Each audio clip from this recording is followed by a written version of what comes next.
So we've had monsters with 3 heads and now 8 heads. Yes, How many heads is too many? that's a great question. What's your what you're dragging the meter? Where's the what's I honestly think 3 is probably enough. 3 is probably enough. you think you can share consciousness well enough with that? Well, it just reminds me of obviously I'm sure you've seen the meme where it's like one head in the center is like super sharp and the other two are like very very foolish. Mhm. I think 3 is probably enough. 3 is probably enough. Although 2, I'd say 1, one for the humans, but yeah. Yeah, I mean, I'd argue. We'll talk about this, but I'd argue, Ghidorah. It's not like there's a lot of character when it comes to these kaiju, Yeah. but I would say there is enough of a character with Ghidorah as far as just being an asshole. That's true. where, Yeah. where once you get into more heads, it's like I don't really know what their drive is here at this point. I don't know, unless they're talking because they're not talking. They're not talking. Unless to each they're other, talking and they can distinctly disseminate themselves. Yeah. It's like I don't know if they have much to go on beyond. There's just a lot of us, and we're all happen to be on the same body. But I'd probably agree with you. I think 3 seems like the right amount of we can. I would say so as well. Even 2 seems like Yeah, enough. I think 2. 2 Yeah, makes 2 seems like a perfect kind of. yeah. I'm happy with the 1. Yeah, but it's like that's like watching The Man of Two Brains with Steve Martin and Lily Taylor. That's Lily Tomlin. It's 2 make it's more comedic effect with 2. 3 you're like, all right, who's in charge here? I am Aaron Neuwirth. I'm the editor-in-chief of League of Entertainment, the co-host of Out Now with Aaron and Abe, and I am a huge Godzilla fan. My name is Terence Johnson. I am the owner of LenoirTour.net, and I have seen some Godzilla movies. And this is Two Black Guys Talk Godzilla. I'm just acknowledging the camera right now. Yeah, I mean, we should. I'm staring down the barrel. We are a video. It's always interesting with this to know exactly which. Obviously, because the iPhone now has got 3 different cameras and they all do the same thing. So it's like I'm staring in the general vicinity of all 3 and hope that it looks like I'm looking straight at the camera. Hopefully, I won't know until I play this back. Yeah. But so here we are. I don't think we ever acknowledged, by the way, that we have our fancy microphones now that people can see them that have our logo we on do. them. Yes, we do. I'm very happy with these. Yeah, I'm sure you are. This is the main reason that we did video, so we can acknowledge that we have microphones that have our logo true. on them. That's true. All right. So here we're in the thick of season 2 now. Yes. We've talked about a couple Godzilla films, and like we normally do, we're now going to not talk about Godzilla again for a while. I was gonna say, I think we get 3? We got 3 movies in season 1 before we then did the trilogy of three movies, one being the same as the first movie, yes, but different. So now we're on this. This is the. It actually is very similar. This is the Varan Rodan Mothra of season 2. Exactly. And instead of that, we watched Gunhed and Orochi, the 8-headed dragon. Yes. For good reason. I feel. But yes. Let you want to know my top.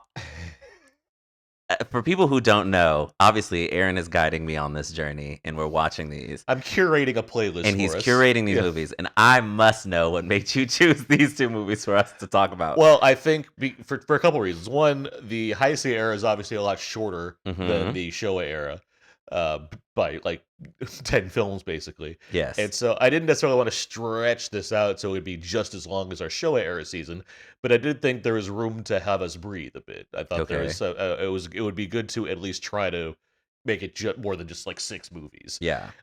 Also, for one thing, I haven't seen these movies that we're about to talk about until now. Interesting. Okay. And I thought because there were other Toho films that were experimenting with kaiju or genre or what have you around this period of time, I thought it would be interesting to watch movies that are being made with the same basic special effects technology as the Godzilla films. I feel like seeing the filmmaking, how they're applying it to other genre films within their studio at the time, I thought that'd be, especially because I haven't seen these movies. Like I said, I haven't seen Japanese genre movies of the 90s and know how those compare to what America's doing. At this, we have, this is between 89 and 90 in 93. So we're getting, Jurassic Park and Terminator 2,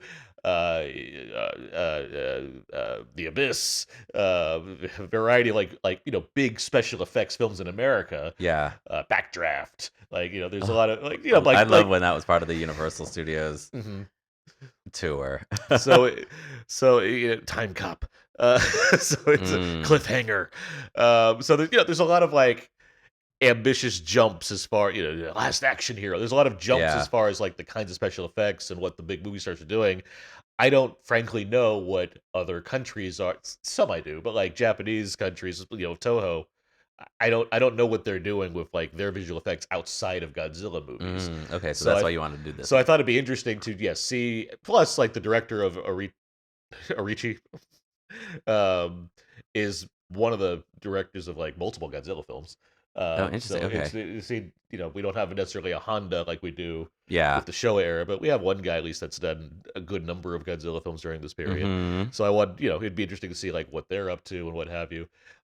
So I think there's a number of like good reasons why to explore just kind of around the surface. It's not like we went really far out. We watched two movies. There's more than that, but I thought two would be Yeah. fine.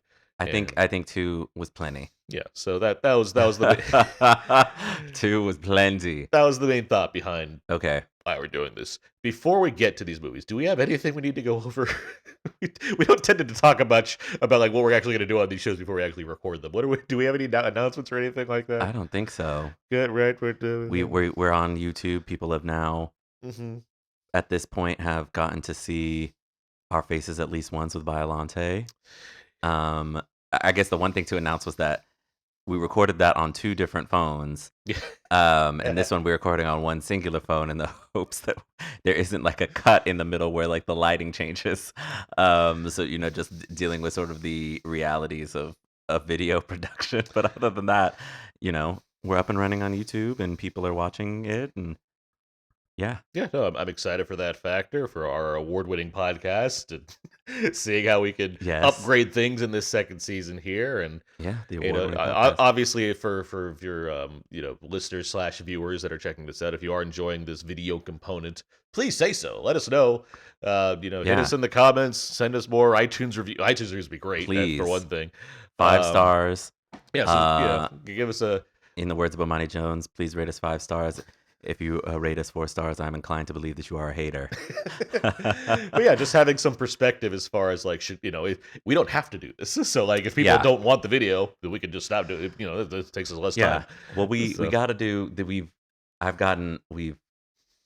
This is a 7-game series, and the first two video games have been here in my house. So maybe next time we'll be able to see your. That'll be really interesting. Recording when we go to your place. And then the reviews get like really strong. Like, okay, well, like somehow it's different. Yeah. We'll be sit in different chairs. All right, so cool. Yeah, let's get to it. Let's talk about the first film, Gunhed.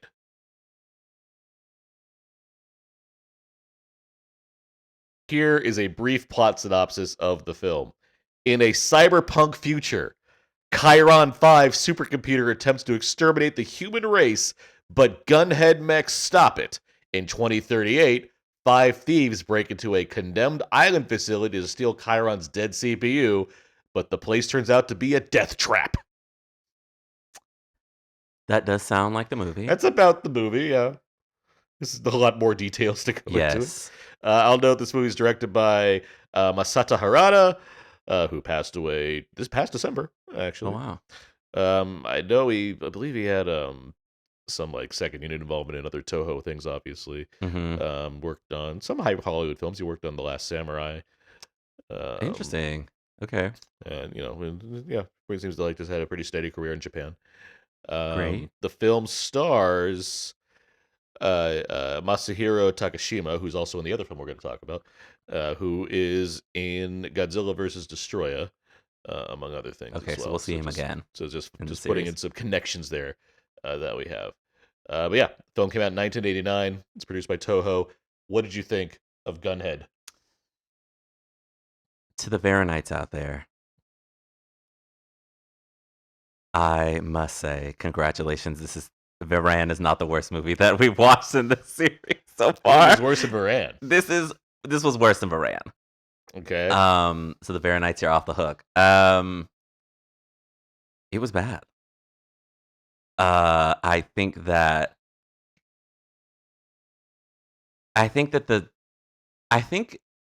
between these two movies, I think get, other than you just wanting to explore the VFX of it all. I get the ideas that Toho was exploring, because we just finished watching Biollante, and then in Gunhed we get a movie where humans fuse with machines, and in two particular ways. One of them falls into sort of a vat of chemicals, and that is the thing that does it, and the other one has sort of been programmed by virtue of being a child on this island, and all of that. Like cyborg stuff was pretty, like it's all like cyberpunk is a big part of this era. It's that, but the plotting was very silly. The effects were nice, but the acting was terrible. It was bad. Is it fair to say the acting's terrible? Because we did watch a dubbed version. I mean, is it fair to say the acting? It would be terrible regardless. I'm not going to say that if we watched it in Japanese, that because I think suddenly we'd excel in the acting category, as if that's something we're looking for. It feels like it feels straight to DVD, and I mean that in the derogatory sense of, or straight to VHS, right? Or something that would come on, HBO very, very late at night. I think that it's an interesting concept of like the supercomputers, and especially where we now live in terms of AI. But I just thought that the execution of the movie, I think, is not the best. It's like even with some interesting character stuff, in particular with like the main guy, like not being able to fly, or being able to be in a cockpit, and that's the thing that he's gonna have to overcome. Mm-hmm. But yeah, like I was not feeling it. I was like, I almost could not believe that you suggested that we watch this. It was not. It's below Varan for me. All right, I didn't like the movie all that much, but I wouldn't say it's below Varan for me, mainly because I think it looks very good. I think production design was. I think the production good. design is very solid. Yeah. I think when it does action, I think the action is really well executed. I can't say that about Varan. I will say the movie has a lot of middle. Too much middle. As in the pace really drags in the middle. And I think it's the juxtaposition of that with like how some of the action beats are cut. Or you think about like as that like sphere thing is going through and like starting to sort of track what everybody's doing, the way it's like rapidly cut and like jump cutting through things, but then we just get this long middle stretch. Yeah, I would agree. I do think it has that issue. I will say part of the reason why I chose this, beyond the fact that it's called Gunhed, I'm like, well, that's cool. Yeah, James Cameron's apparently a big fan of this movie. I believe it. I absolutely believe from the production design and whatnot. I can very much see why. It's very cold and gray and steel and what there's a lot of it's very grounded reality type thing that is going for. It reminded me a lot of. It reminded me a lot of James Cameron movies. I mean, when he goes like urban, sure. I was thinking like Terminator, like just the Terminator, like future world Terminator. Yeah, stuff. like the vibes and the texture of it. Right. Aliens. It's one of his B movies. I'll put it that way. He's okay. It's not like he goes to bed and says like, yeah, Casablanca. No, I 100% believe that he enjoyed this movie. But regardless, no, I mean, like a lot of what you're saying, I don't disagree with. I would just say compared to Varan, and even like a couple, maybe one or two Heisei Era movies, I haven't ranked this yet. I do think there's stuff here that's at least admirable. In the same way that, like in Son of Godzilla, a film that you don't like, you can at least admire the Kamacuras and the spider and the Kamanga, because the design it's creative, and those scenes are fun to watch when they're actually in action. I don't think this is. Again, I haven't ranked this. It doesn't matter. Regardless, I do think there's stuff there in terms of the production design and the action beats that we do get once it actually gets into that mode. That is pretty effective. I think it works in that way. I think a lot of those elements. I think the you're saying direct to video kind of like yes, but it still has a budget. You watched Varan, which didn't have a budget. Yes, and Varan was direct to video too. This and I would say this is slightly lower than Varan, so it's not the worst movie I've ever seen. That would be the Hercules with Kellen Lutz, which is a movie I literally couldn't tell you. What happened in it.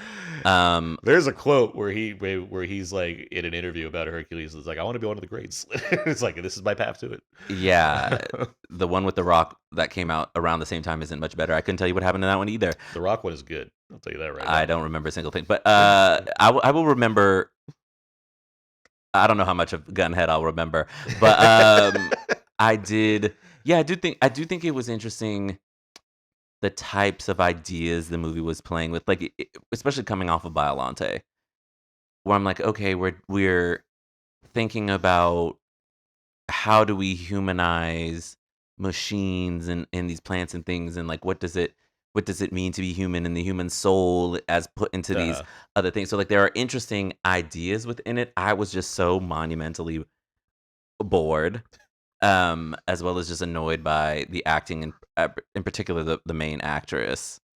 See, I could get, I It could was the get, vibes, I could man. get not being wowed by the acting, but like it's just not a when I watch these movies, it doesn't become a sticking point for You know, me. I I just wish it would have gone further. For me, it's stuck in like a weird middle ground of like not being campy enough.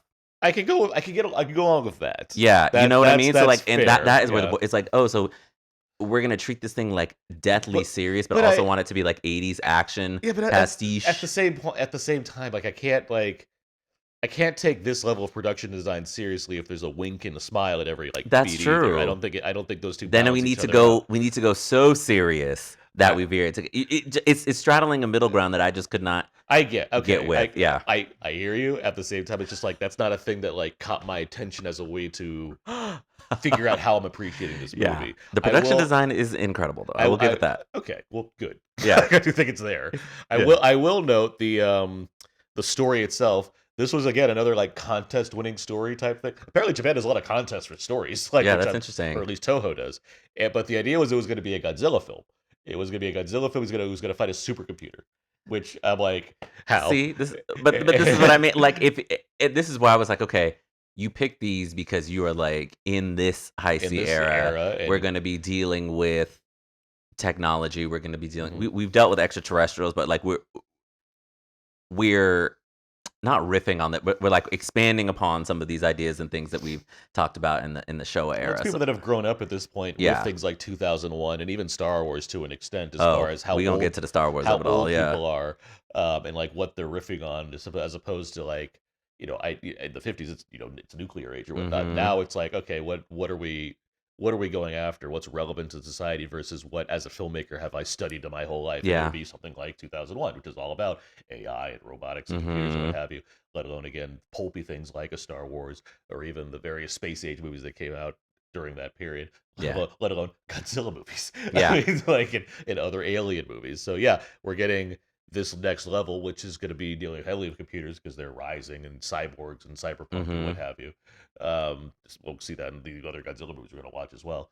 But yeah, I get where that comes from, and I would be amused to see a Godzilla version of this where he's like fighting a supercomputer that I guess is Yeah. big and full, like made up of monitors Well, I or mean, something. Mecha Godzilla was my second favorite of Mhm. the Showa era. So it's like God's putting a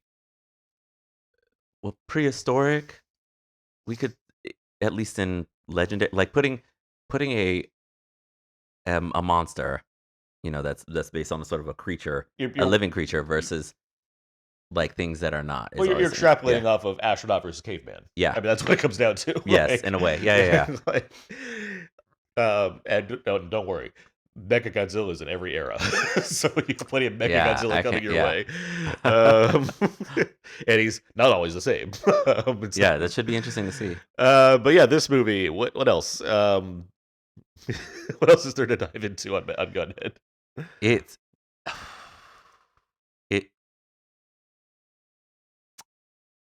it it was feature length.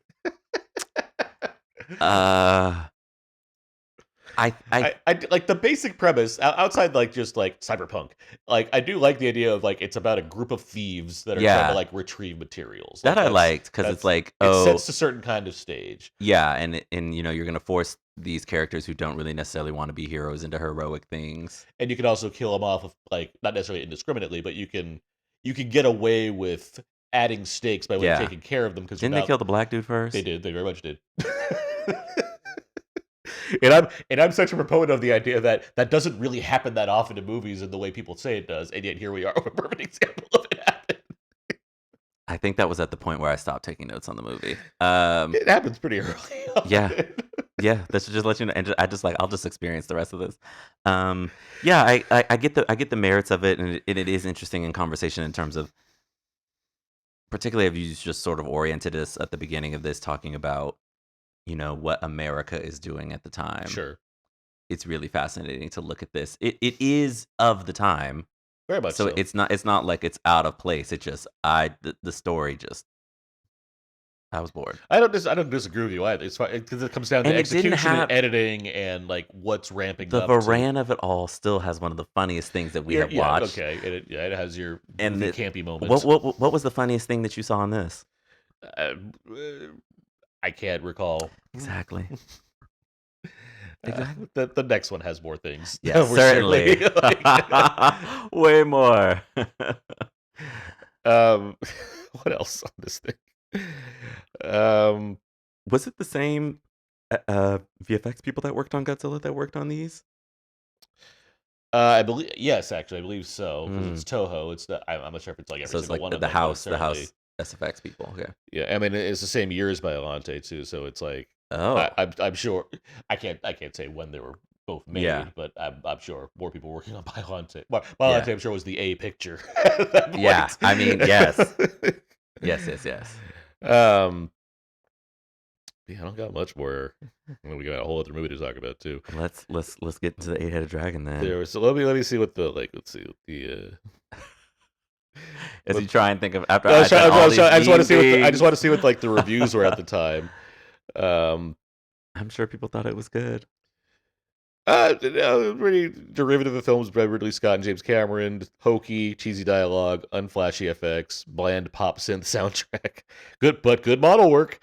And Yes. things pick up in the final half hour. I mean, I agree with all that. If you can get to the final half hour, they If you do. can get to the final, They do. They absolutely do. Yeah, all right. Gunhed.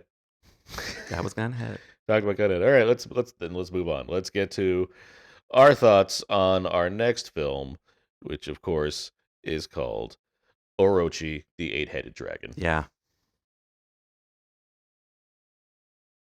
Here is the plot summary. After killing his brother, Prince Yamato is banished from his father's kingdom until he can bring his dangerous powers under control. On his journey, he meets and joins with the magical priestess Oto, and together they go to fight against the evil god that has been ravaging the earth in the form of an enormous hydra. Will Yamato ever return home to reclaim his rightful place on the throne? So this movie. Let me go first on this one. Yeah. I hadn't seen either of these movies. Mm-hmm. But hearing the title Eight-Headed Dragon, I'm like, well, this obviously has to be one of the ones we're talking about. Of course. So, Yeah. I needed to get into this. What I immediately responded to is the fact that it's a fantasy movie. It is a like swords and sorcery fantasy movie. It is. At a time where there's not a lot of those. Like at this point in 1994, like you have Princess Bride in the 80s, which is it's a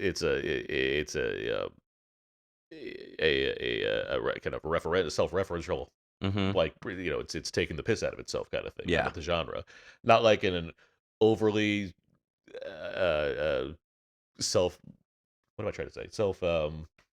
Self-reflective way, but it Yeah. does have a lot more fun than the average. It knows the tropes and what have you. Mm-hmm.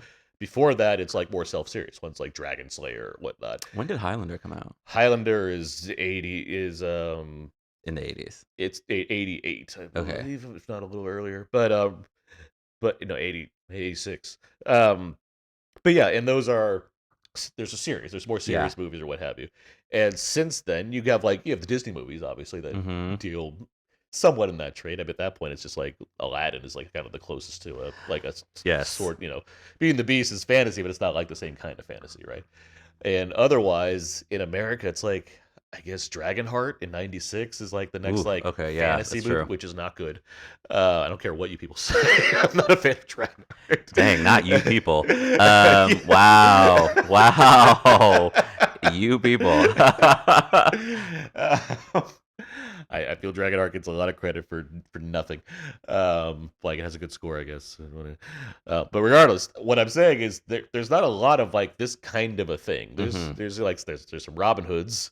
That's not fantasy, but Oof. there's not a lot of like this specific kind of fantasy. So like I was interested to be like and I don't think I've ever, outside of like anime with like, I don't know, Mononoke and what have you, like I haven't seen like a Japanese live action fantasy film of this nature. That's not something more surreal or, you know, from way early on in the decades or whatnot. So like that caught my attention right there. It's like, that's neat. That's a new thing for me to be like watching. And I will say it has a similar pacing problem like Gunhead. It does feel long. It does. When we had to pause this so that you could go to the bathroom real quick, and I saw there was 47 minutes left, I was like, "Oh my god!" Given like the objectives of the film, which is basically slay the dragon, which is what it should be all along. But like the film, and when did we get to dragon? The About film, 20 minutes left. Yeah, which I more or less expected. But at the same time, it's like there's a lot of side quests in this thing. Some of them were cooler than others, though. I mean, there's like a water monster fight where I'm like, I didn't see that coming, and it's like, all right, yeah. So like it has a lot going for it in that regard. I think, again, production design, costumes, and all that stuff, it's like fun and reflective of a certain kind, not only like a certain kind of past era, but obviously a fictional, fantastical era. I like what it's trying to do in that regard. I think the heroes are fine. Like I enjoyed like watching this cast and like seeing them bond and what have you. And even the villain stuff is like, it's not like the hokiest it could have been. Like, if anything, I could have done with more like cheesy villain stuff. But I do think there's enough there where I'm like, I can appreciate the certain kind of menace they're certainly trying to bring. Yeah. By the time we get to the dragon stuff, I appreciate the look of the dragon. I do think the fights are a bit underwhelming, given that it's about we're fighting an 8-headed dragon. Yeah. I wish that delivered more. Given that we're literally at an age of we're in a Godzilla podcast where we're very used to saying monster fights. Yeah. So like I wish that delivered on a stronger level. Overall, though, I do think I liked this movie. I just wouldn't say I was like huge on it. I think it's fine. Yeah. Okay. I thought it was fine. It is too long. You mentioned the side quest. I mentioned the 47 minutes. Not enough of the 8-headed dragon.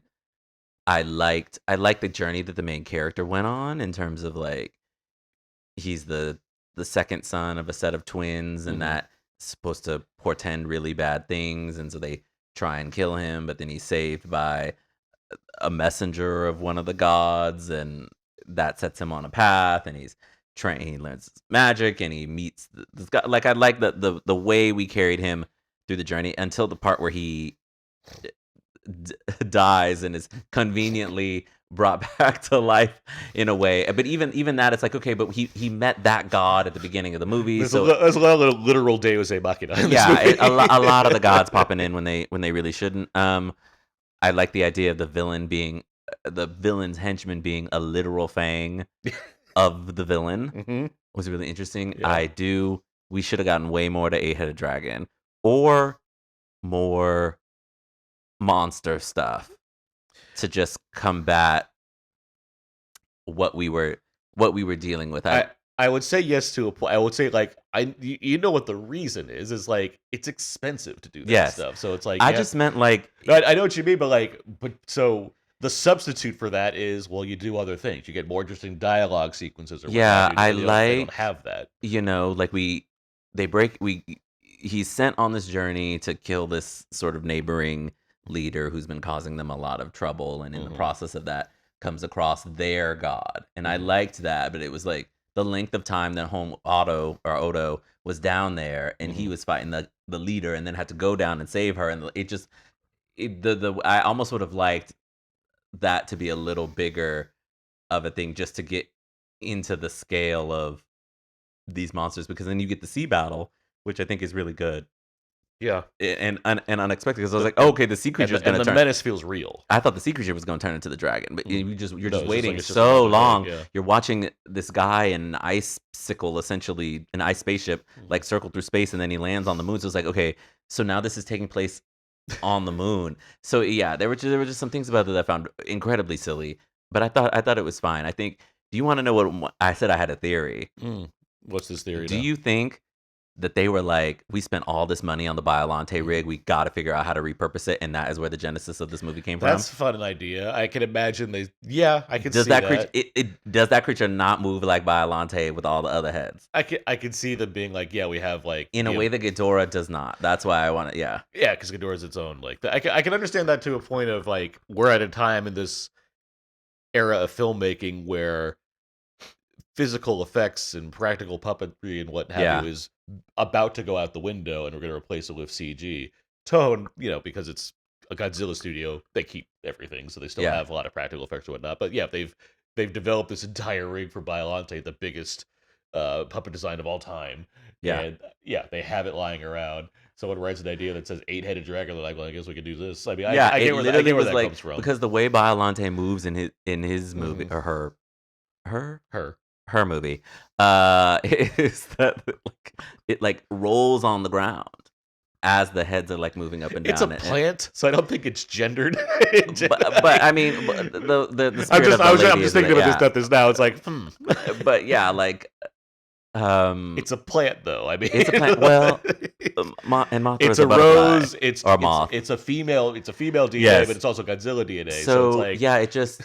The way that it was moving, the way the heads were moving, the way that it was you're trying to move past this, and I'm still like, it's a plant though. Like, no, but that's so I said it the being is very Biollante-ish. No, I agree with you. I think just wanted more. If we're gonna build, I just want, like, that should have been the last 30 minutes of the movie. I get you. I just think that villain to come. I think the problem also is it has 8 heads, and this is where my question is from earlier in the episode, where it's like, especially if it's just like guy in a suit, like, how do you fight that and make it look fun? For an extended period of time. Well, there's not a lot of moves you can do. What I found interesting, I love the fire breathing effects. I thought that was really it looks cool. But like nowadays with CG, you can do a whole lot of like acrobatics or whatnot with a guy in suit versus a big thing that has strings all over it. Like, so then I imagine it's not the easiest thing to pull off. Our hero becomes a mecha suit of armor. And he just kind of walks into it after he shields. And then as he walks back, he pulls out the sword. Yes. So what was the point of? That's what I mean. Because he had this laser light show going on to like. I thought that was gonna slice off all the heads. I thought it was too, and I'm like, well, there's not enough head slices going on here. Also, because the Hydra, I'm like, I want to see some more. I want to see become a 12-headed dragon. But it's not. It's just 8. It just stays 8. Yeah, it was silly. But it is silly. It's fine. It's a fine movie. But I do think I did enjoy the lead actor. Yeah, I do think that his story was very compelling in terms of what that character was overcoming, and I think that he was a little baby, and they tried to kill him right at the beginning of the movie. Yeah, so it's like, this is hardcore. Yeah, that was tough. And I like the music. I thought the music was very like high adventures, 40s kind of adventure film. Yeah, the end song. I was reading that the end song was actually used in a cartoon that's of that same character. Okay. So it's obviously based off of Japanese like mythology. And narrative, and so they made like a cartoon show. They used that song in the show, and then they brought that song back to be in the end credits of this movie, which I think is pretty interesting. Yeah, I was thinking about the idea of not having, the budget to kind of do constant action in the way that you can do nowadays, and you have to replace that with something clever.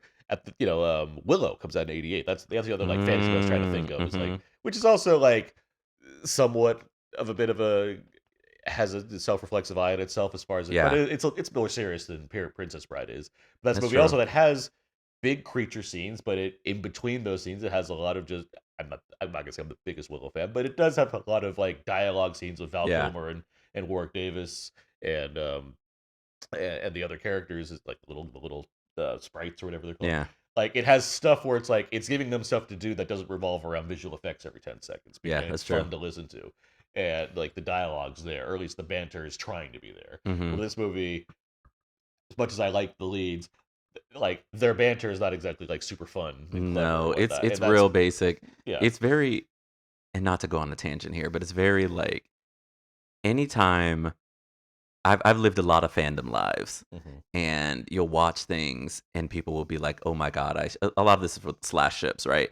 It's like a lot of people are like, "Oh my god, I shipped these 2 characters together," and people are like, "Oh my god, they would never get together. They've only shared one.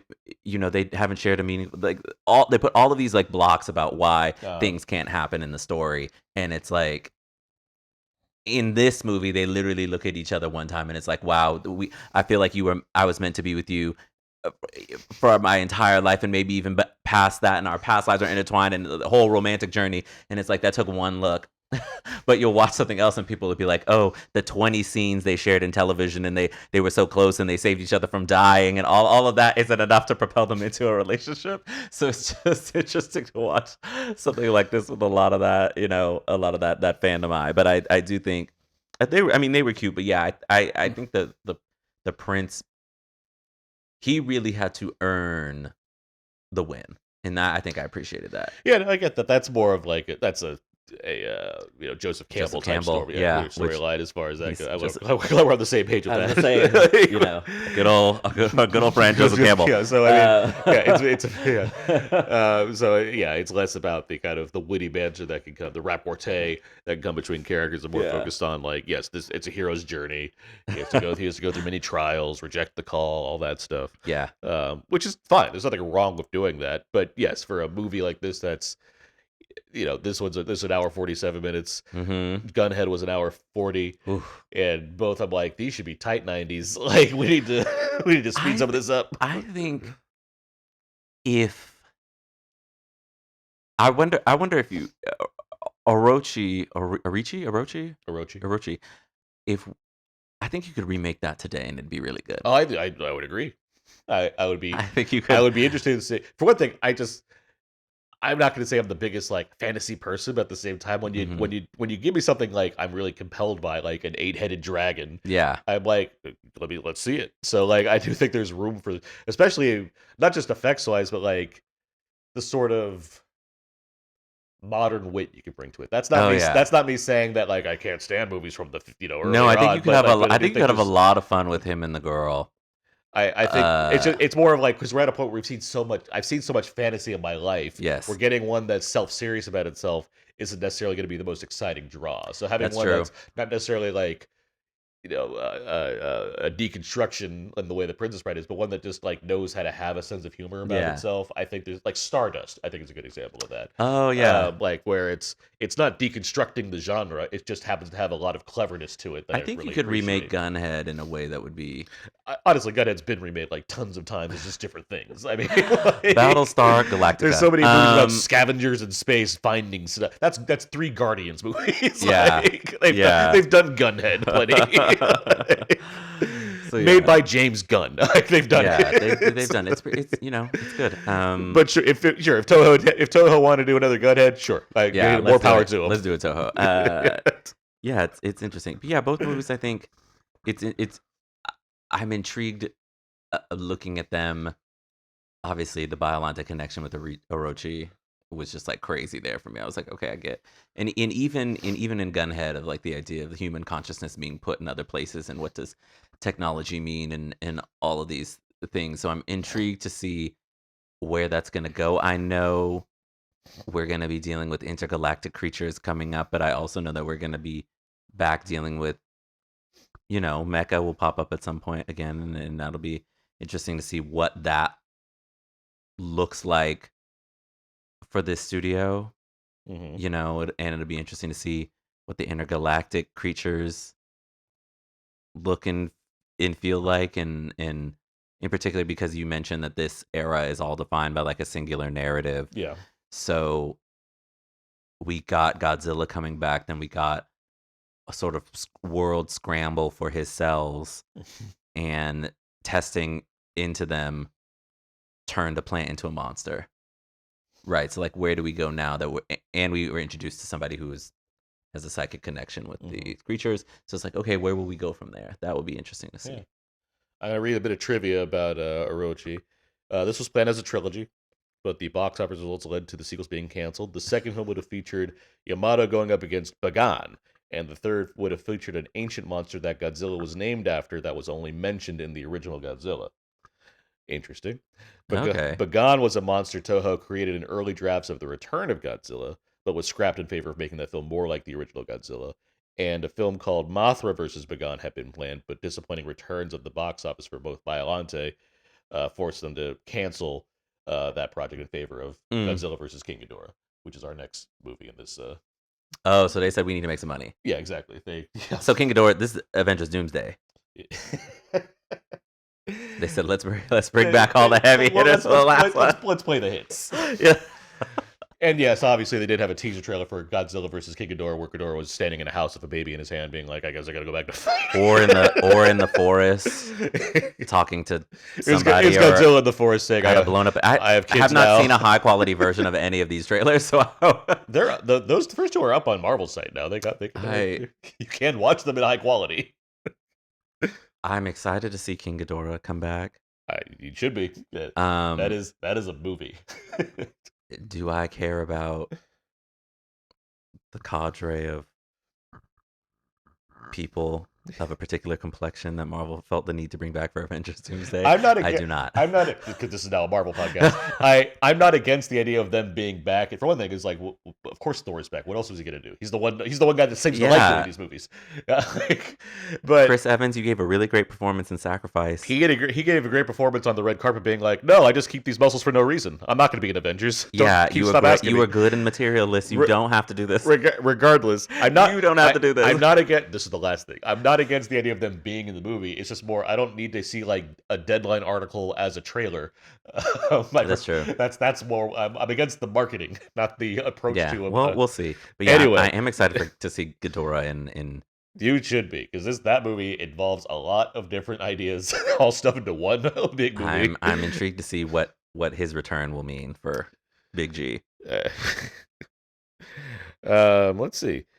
This had better reception as far as critics' reviews go. It was awarded as a 3.5 star out of 5 from all movies, stating the film is firmly in the province of magical fantasy and is quite a good example of the form.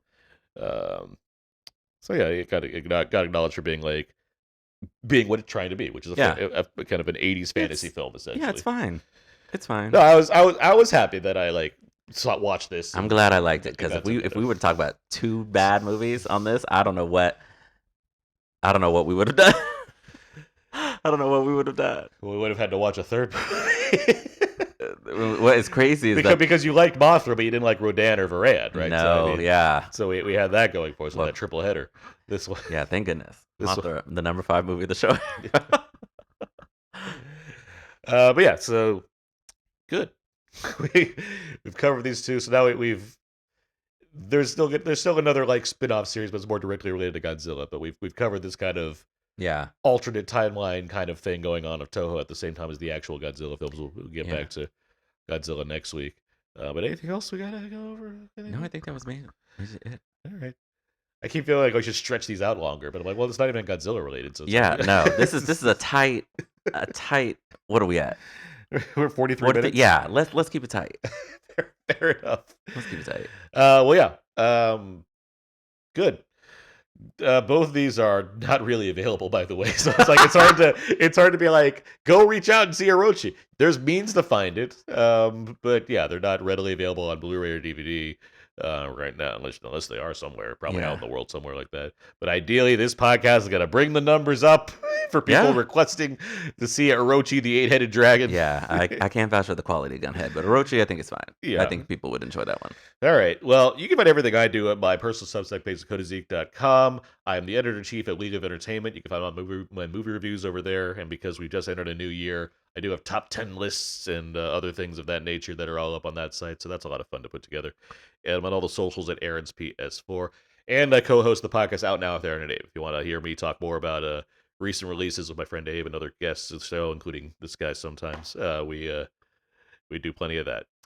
You can find my work at lenoirauto.net, where by the time this is airing and you're listening to it, I will have a top 10. That's up there, but you can see in terms of the films that I watched from 2025, and you can find more of me at Terrence B. Johnson on Twitter. And yeah, once again, sound off in the comments. Leah, let us know about the... Follow us on the socials. Leave us a comment. Follow us on the socials on there. You're going to hear that exact same message after the music. But still, it is helpful for us to, for one thing, the reviews and ratings great to have. But also just letting us know how we're doing on... we're trying to go up. We want it to be our moment. Yeah, so... that's going to do it. Next week, we should be talking Godzilla versus King Ghidorah. Mm-hmm. But this has been Two Black Guys Talk Godzilla.